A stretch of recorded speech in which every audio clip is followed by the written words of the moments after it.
என் லைஃப்பில் இந்த மாதிரி ஒரு பெயின்ஃபுல்லான ஒரு சுச்சுவேஷனை நான் ஃபேஸ் பண்ணதே கிடையாது. மனசு முழுக்க வலி வலி மட்டும்தான். இந்த சுற்றுப்பயணத்தில் என்னென்ன மக்கள் பார்க்க வராங்க, அதுக்கு ஒரே ஒரு காரணம் தான், அவங்க என் மேலே வச்சிருக்கிற அன்பும் பாசம். அந்த அன்புக்கும் பாசத்துக்கும் நான் எப்பவும் கடமைப்பட்டிருக்கிறேன். அதனால தான் இந்த சுற்றுப்பயணத்தில் மற்ற எல்லா விஷயங்களையும் தாண்டி மக்களுடைய சேஃப்டி, அதில் எந்த காம்ப்ரமைஸும் பண்ணிடக்கூடாதுன்றதுக்காக தான் அது என் மனசில் ரொம்ப ஆழமாக இருக்கும் அந்த எண்ணம்.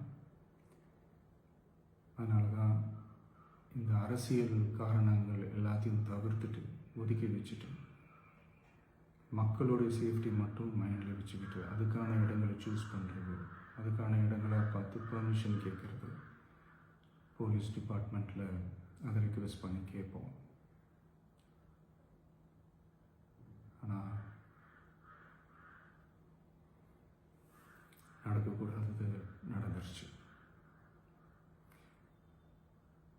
நானும் மனுஷன் தானே. அந்த நேரத்தில் அத்தனை பேர் பாதிக்கப்பட்டு இருக்கும்போது எப்படி அந்த ஊரை விட்டுட்டு என்னால் கிளம்பி வர முடியும்?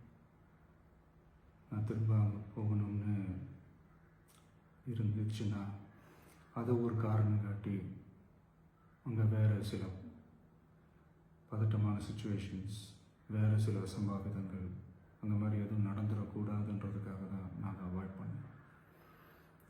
இந்த நேரத்தில் சொந்தங்களை இழந்து தவிக்கிற அத்தனை குடும்பங்களுக்கும் என்னுடைய ஆழ்ந்த இரங்கலை தெரிவிச்சுக்கிறேன். எனக்கு தெரியும், என்ன சொன்னாலும் இது ஈடையாகாதுன்னு எனக்கு தெரியும். ஹாஸ்பிட்டலில் ட்ரீட் பண்ணிகிட்ருக்கிற எல்லாருமே சீக்கிரமாக க்யூர் ஆகி வரணுன்றதை இந்த நேரத்தில் நான் வேண்டிக்கிறேன். கூடிய சீக்கிரமே உங்கள் எல்லாரையும் நான் சந்திக்கிறேன். இந்த நேரத்தில் எங்களுடைய வலிகளை, எங்களுடைய நிலைமையை புரிஞ்சுக்கிட்டு எங்களுக்காக பேசின அரசியல் கட்சிகளை சார்ந்த நண்பர்கள், தலைவர்கள் அனைவருக்கும் என்னுடைய நன்றியை தெரிவிச்சுக்கிறேன். கிட்டத்தட்ட ஒரு 5 மாவட்டத்துக்கு பிரச்சாரத்துக்கு போனோம். இந்த மாதிரி எதுவுமே நடக்கல. ஆனால் கரூரில் மட்டும் ஏன் எப்படி நடக்குது, எப்படி நடக்குது? மக்களுக்கு எல்லா உண்மையும் தெரியும். மக்கள் எல்லாத்தையும் பார்த்துக்கிட்டு இருக்கிறாங்க. கரூரை சேர்ந்த அந்த மக்கள் அந்த உண்மையெல்லாம் வெளியில் சொல்லும்போது எனக்கு கடவுளே நேரில் வந்து இறங்கி அந்த உண்மைகள்லாம் சொல்கிற மாதிரி எனக்கு தோணுச்சு. சீக்கிரமே எல்லா உண்மைகளும் வெளியில் வரும்.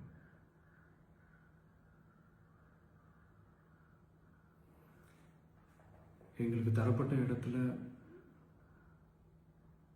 நாங்கள் போய் அந்த ஸ்பாட்டில் நின்று நாங்கள் பேசிட்டு வந்தோம். அதை தாண்டி எந்த தவறும் எங்கள் சைடில் நாங்கள் எதுவும் செய்யலை.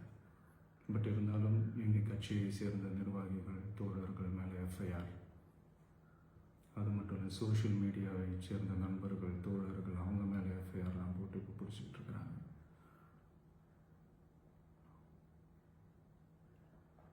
சிஎம் சார், உங்களுக்கு ஏதாவது இந்த பழி வாங்கணும் அப்படின்ற எண்ணம் ஏதாவது இருந்துச்சுன்னா என்ன வேணாலும் பண்ணுங்க. அவங்க மேலே கை வைக்காதீங்க. நான் ஒன்று வீட்டில் இருப்பேன், இல்லை நான் ஆஃபீஸில் இருப்பேன். என்ன வேணாலும் செய்யுங்க. நண்பர்களே, தோழர்களே,